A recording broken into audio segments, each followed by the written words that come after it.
Good afternoon, students. Now we start our new course, that is Physical Pharmaceutics 2. Under this Physical Pharmaceutics 2, we are going to discuss the topics covered under the Physical Pharmaceutics 2 are colloidal dispersions, rheology, micromeritics, and drug stability. Under colloidal dispersions, we are going to discuss different classes of dispersive systems and their general characteristics, properties of colloidal particles and classification of colloids, purification of colloids and their general properties like optical, kinetic and electrical properties of colloids, and effect of electrolytes, coacervation and peptidization, and protective colloidal action under the colloidal dispersions. Under rheology, we are going to discuss different flows, different types of flows, fluid flows, and pseudoplastic systems, plastic systems, Newtonian systems, non-Newtonian systems, and how to determine the viscosity of the liquid preparations and semi-liquid preparations.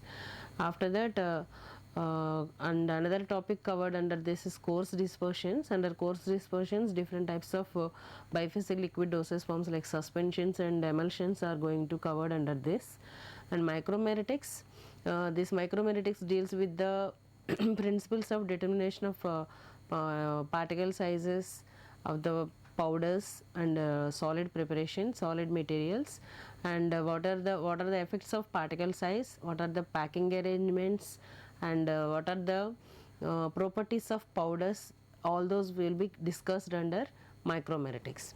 And drug stability, coming to the CO4 drug stability, under this different rates of reactions, kinetics of the reaction, first order, zero order, pseudo zero order, pseudo first order, second order, different types of orders of the reactions will be studied under this. And with effect of these different orders of the reaction, we can apply these different orders of the reaction for the stability kinetics to determine the stability kinetics of the drug products that are prepared in the pharmaceutical field. And now we will start the today's session, that is first CO, that is colloidal dispersions.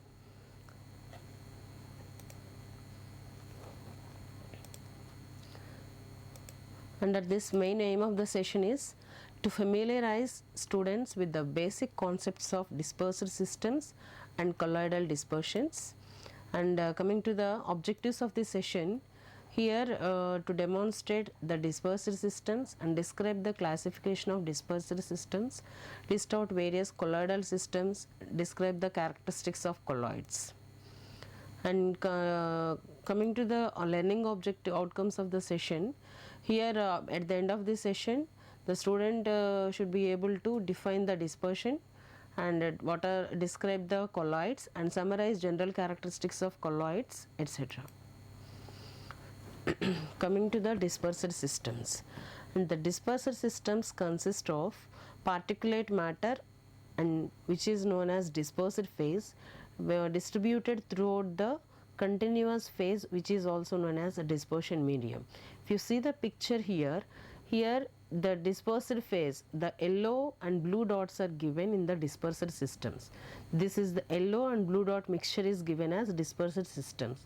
Here the blue dots are dispersed phase, where the dispersed particles are distributed in the medium, that is liquid medium, which these particles, spherical blue color dots are given as dispersed phase. Why? Because these blue color dots, that is particles, are very less in quantity.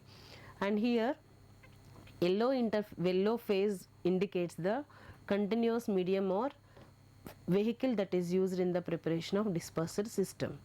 Now blue color dots, that is particles, are distributed throughout the liquid medium in the dispersed system.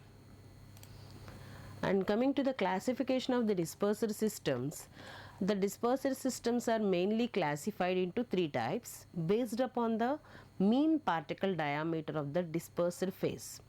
Here, based upon the mean particle diameter, that is mean particle size, based upon that, these dispersed systems are classified into three different types. Those are molecular dispersions, colloidal dispersions, and coarse dispersions. Here molecular dispersions means these are nothing but true solutions. means how can we prepare the solution? By dissolving simple solute in a solvent. Say for example, if you take sodium chloride solution, here sodium chloride, if you take sodium chloride is simple salt, simple salt, just take the salt, a specified quantity of salt in a, and dissolve it in a specified quantity of solvent. We will get a solution of solution of sodium chloride in the water. So now that whatever the solution what we get with the sodium chloride and water, that is the true solution, which is also called as molecular dispersion. Why it is called as molecular dispersion means, here all the sodium chloride molecules are distributed. If you take any part of the solution from the bottom of the container, middle of the container and top of the container, and at any place of the solution, if you take, each part of the solution will contain both molecule of solute molecule as well as solvent molecule. Okay, say for example, here you have taken a beaker of containing water and in which you have dissolved sodium chloride, and here if you take at this particular point, you take the solution of sodium chloride solution from the bottom of the container. This part also contains sodium chloride molecules as well as water molecules, and if you take the solution from this part also contains sodium chloride molecule as well as water molecule, and if you withdraw the sample from this part contains both sodium chloride molecule as well as water molecule. Means wherever you take in the solution, at any part of the solution, if you withdraw the sample and if you analyze the sample for the contents, each sample contain both sodium chloride and water, means all the part contains molecules of sodium chloride as well as molecules of water at any part of the solution. So because of that reason, these solutions are also called as molecular dispersions. Next, coming to colloidal dispersions. Here these colloidal dispersions are micro heterogeneous disperser systems. The dispersed phase cannot be separated under gravity or centrifugal or any other forces.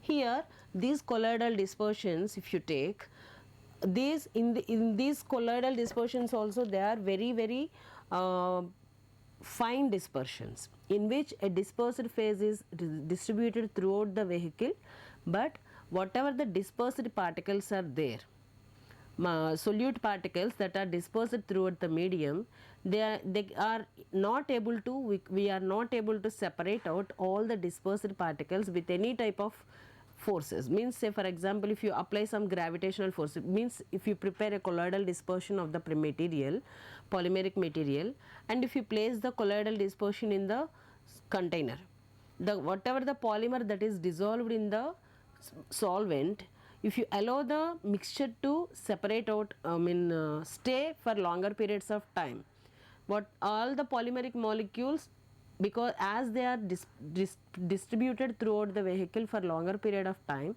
they should be they should settle down to the bottom of the container.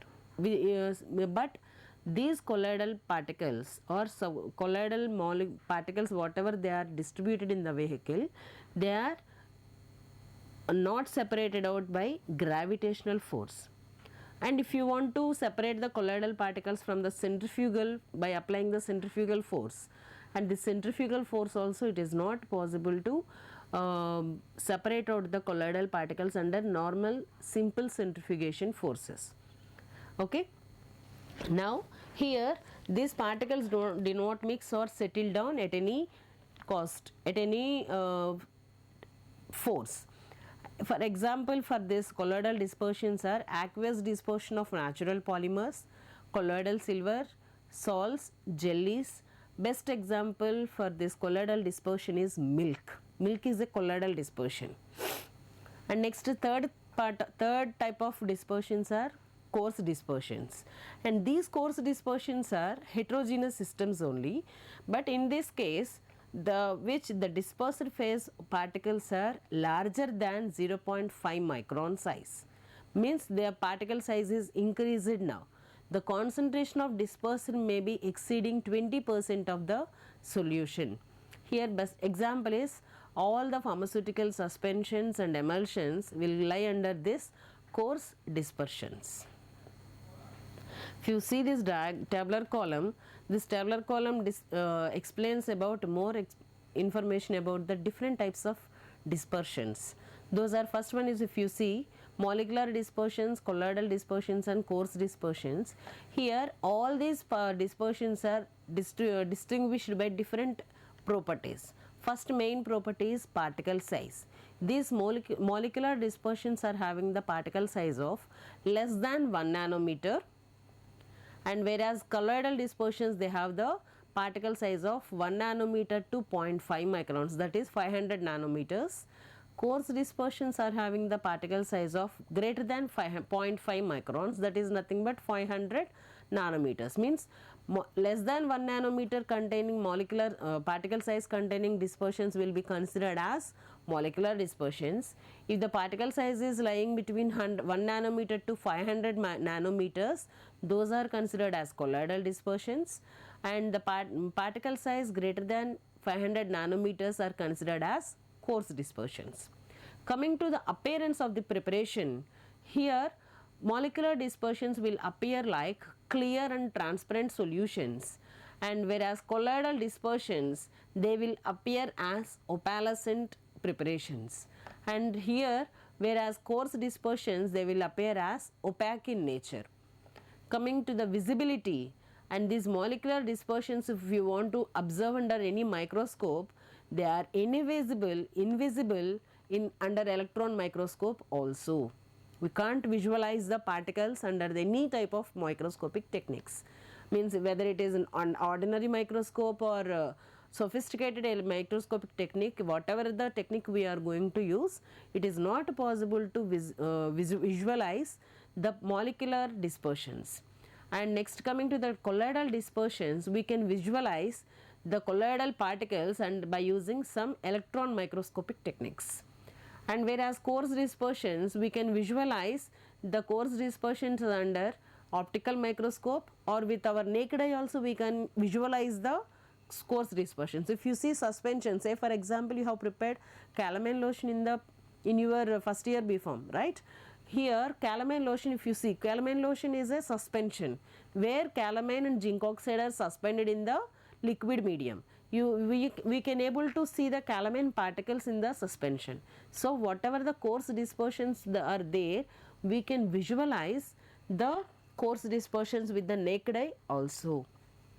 Coming to the separation technique, these molecular dispersions, if you pass through the molecular dispersions or through a semi-permeable membrane and filter paper, means it is not possible to separate, or it is not possible to separate the dispersed phase and dispersion medium from one another. Means it is not possible to distinguish both the phases at any cost. But in case of colloidal dispersion, if you pass through the filter paper, but do not pass, we can pass the, if you pass the colloidal dispersion through a ordinary filter paper, the colloidal particles will be easily passed through the ordinary filter paper, but they do not pass through the semi-permeable membrane. Semi-permeable membrane, it will obstruct the passage of colloidal particles. But whereas coarse dispersions, these coarse dispersions, it is not possible to pass through the ordinary or filter paper or semi-permeable membrane. Means if you filter the coarse dispersions through an ordinary filter can separate out the coarse particles from the liquid medium. And coming to the diffusion properties, the molecular dispersions, they will undergo very rapid diffusion. Why? Because the molecular particle size is very less, that is less than 1 nanometer. Due to the less particle size, molecular size, they will undergo very rapid diffusion. Means smaller particle size, the particles will move very fastly, means molecules will move very fastly when compared to the larger particle size containing particles. And next, coming to the colloidal dispersions, the diffusion properties of colloidal particles is very little bit less slow when compared to the molecular dispersions, but they will diffuse very slowly. But whereas coarse dispersions, these coarse dispersions, they won't diffuse. It is not possible to diffuse the coarse dispersed particles. Next, coming to sedimentation properties. Here if you take a molecular dispersion, there is no question of settling. At any cost these molecular dispersions will not get settled down. But whereas colloidal dispersions, they will settle at higher rates of centrifugation, ultracentrifugation conditions, at higher rates of centrifugation forces only they are going to sediment at the bottom of the container. But whereas coarse dispersions, the sedimentation of coarse dispersion is very fast, and the sedimentation properties will depends upon gravity, gravitational forces and other centrifugational forces also. If you see the diagrammatic representation, here this is the molecular dispersion, and this is the colloidal dispersion, and this is the coarse dispersion. So if you see you can observe the particle size range from one type of dispersion to another type of dispersions. Here see, this is another type of pictorial representation for molecular dispersions, colloidal dispersions and coarse dispersions. If molecular dispersion allowed for condensation, you will get a heterogeneous phase, that is colloidal dispersion. If the condensation prolongs, flocculation prolongs to from this colloidal dispersion also, this colloidal dispersion will leads to form a coarse dispersion. Coming to the characteristics. Here colloidal dispersions, characteristics of the colloidal dispersions are size, shape of the colloidal particles. Here particle size range. The particle size range will ranges from, this is the main important thing we need to remember, that is particle size range from 1 nanometer to 500 nanometer size range is the particle size range for colloidal dispersions. What is that? Particle size range from 1 to 500 nanometer size range will come under colloidal particles. Here these colloidal particles, based upon the particle size of the colloids, and they will exhibit different colors according to the particle size of their particles. Here if you take a larger particle size containing colloidal particles, they will larger particles size, shorter the wavelength they transmit. Best example is colloidal gold appear red color with the wavelength of 650 to 750 nanometers. Colloidal gold, if you take colloidal gold, the colloidal gold will transmit the 650 to 750 nanometers, they will appear like red color.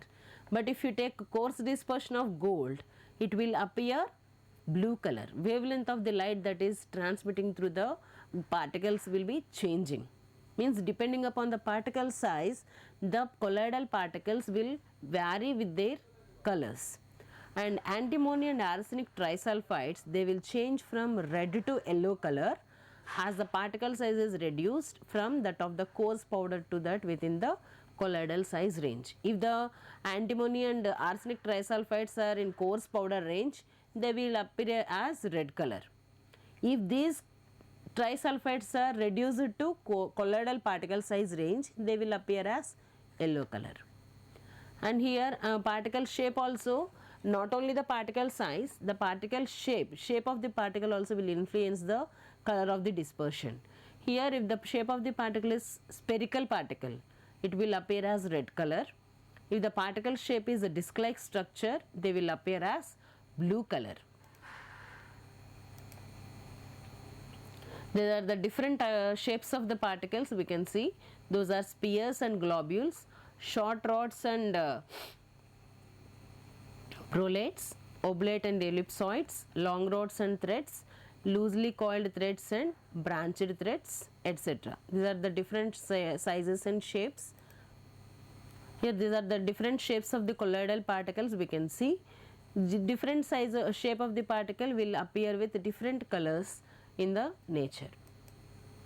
Surface area. Here as the particle size is very low, they will have larger surface area, and they have the properties like platinum is effective. There's generally some catalysts like platinum, they are effective in the colloidal state as catalyst. And surface charge, some type of colloidal particles, they have some charge on their surfaces. Examples are acacia, tragacanth and sulfur, they will exhibit negative charge. Gelatin, bismuth and aluminum, they will exhibit positive charge, and this charge is due to ionization of the functional groups that are available on the surface of the particles. Adsorption of the ions present in the solvent. And next, coming to the types of colloidal systems, there are different types of colloidal systems are there. Those are lyophilic colloids, lyophobic colloids and association colloids. I will stop this session here. We will continue the session in the next session.